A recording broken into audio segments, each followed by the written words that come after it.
Graça e paz, queridos irmãos, uma ótima quarta-feira a todos. Hoje, dia 12/2 de 2025. E o nosso devocional diário está em Atos dos Apóstolos, capítulo 15. Minha filha hoje quis aqui fazer a abertura deste capítulo especial e maravilhoso da Palavra do Senhor. Não esqueça de estar curtindo, compartilhando. E se você ainda não é inscrito, inscreva-se e não deixe de estar abertas aí as suas notificações para receber logo a notificação da Palavra do Senhor que chega para você todos os dias, 5 horas da manhã, de segunda a sexta-feira. Nós estamos lendo o Novo Testamento todinho durante o ano. Hoje nós vamos falar sobre o famoso Concílio de Jerusalém. O que está acontecendo? Versículo 1 já diz para nós que alguns ali tinham descido da Judéia e estavam ensinando os irmãos: se não vos circuncidardes, conforme o uso de Moisés, não podeis salvar-vos. Veja que naquela época ali, naquele momento da história da igreja, muitos judeus tinham se convertido, mas eles ainda não tinham entendido uma natureza de que Jesus é suficiente para a salvação, nada mais, nada menos. Então eles ainda acreditavam que para ser salvo, a pessoa tinha que primeiro passar pelos ritos ali judaicos, a circuncisão principalmente, seguir as leis judaicas, para só então poder ser salvo. E isso estava sendo ali combatido. Nós vamos ver no versículo 2 que Paulo e Barnabé, eles estavam tendo uma discussão muito grande, uma contenda, e eles resolveram que os dois, Paulo e Barnabé, eles tinham que ir ali até Jerusalém, procurar os apóstolos e anciãos para poderem tratar daquela questão. E eles viajam.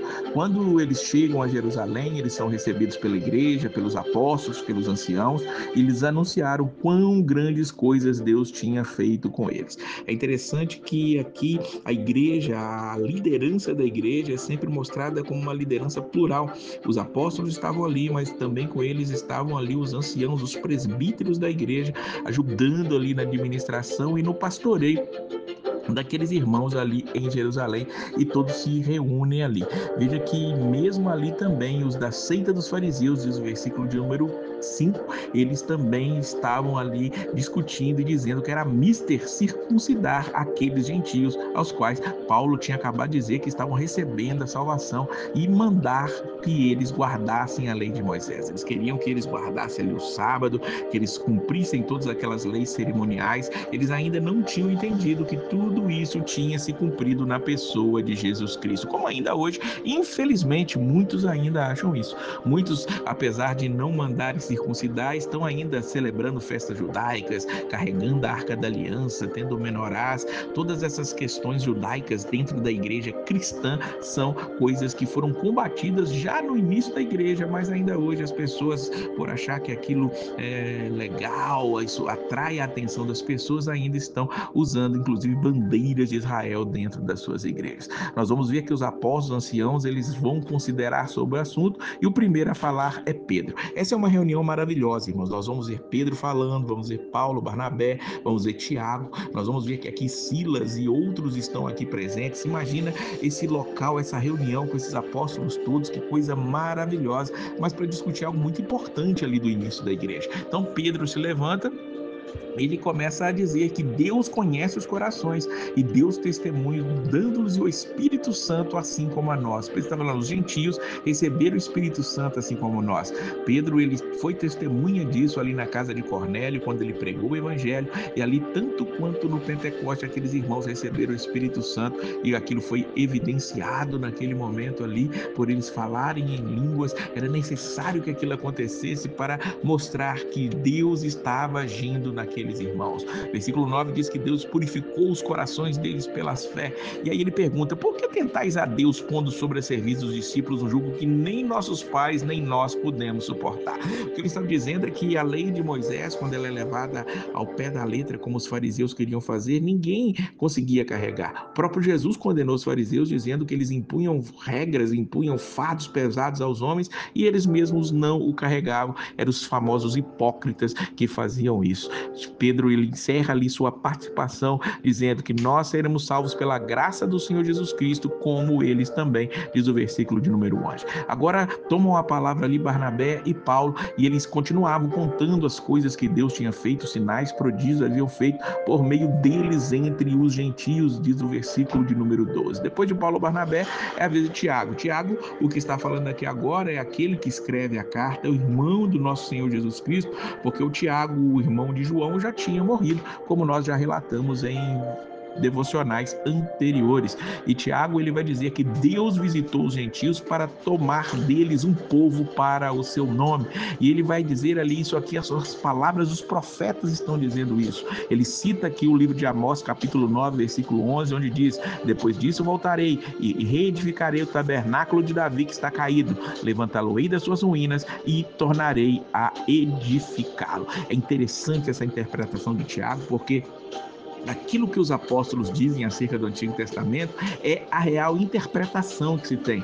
Infelizmente, muitos hoje ainda acham que essa reedificação do tabernáculo de Davi é ali a reconstrução do templo em Jerusalém, para voltarem a serem feitos sacrifícios, mas isso aqui está jogado por terra nessa interpretação que Tiago vai dizer para nós. Não vai haver uma reestruturação do templo em Jerusalém. Não, o templo já foi reerguido na pessoa do nosso Senhor Jesus Cristo e ele é que nos trouxe a salvação e ponto final. Agora nós esperamos ele voltar dos céus, rompendo esses céus para trazer a salvação final, para levar a sua igreja, para entrar na nova Jerusalém, para habitar com ele para sempre. E aí Tiago ele termina ali a sua palavra dizendo, versículo 19: por isso julgo que não se deve perturbar aqueles dentre os gentios que se convertem a Deus. Ele diz apenas que eles se abstenham das contaminações dos ídolos, da prostituição, do que é sufocado e do sangue.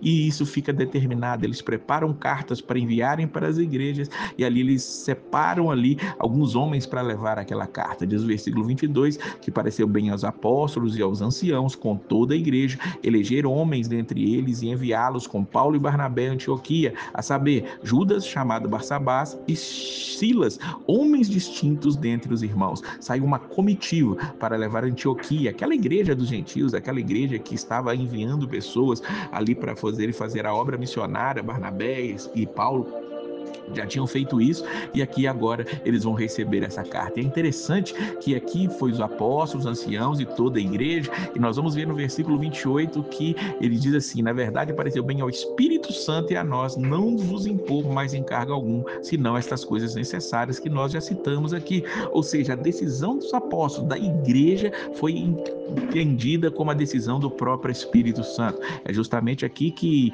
nós podemos lembrar das palavras de Jesus, que onde 2 ou 3 estiverem reunidos no seu nome, ali estaria aí no meio. O Espírito Santo está no meio da decisão da igreja e aquilo ali trouxe grande alegria em todos os lugares, porque agora não era necessário mais a circuncisão, não era mais necessário seguir aqueles ritos mosaicos, porque Jesus Cristo tinha cumprido todos eles na cruz do Calvário. Claro que nós mantemos a lei moral, os mandamentos de Deus: não adulterarás, não darás falsos testemunhos, e tudo isso é levado ao pé da letra, é seguido ainda hoje em nossos dias. Na verdade, nós seguimos a interpretação que o próprio Jesus dá disso ali no Sermão do Monte, mas entendamos que a liberdade que Cristo nos dá é porque ele conquistou na cruz do Calvário. Que essa grande alegria que nós temos de sermos filhos de Deus possa inundar os nossos corações hoje e sempre. Que Deus abençoe sempre a sua vida e a paz do Senhor.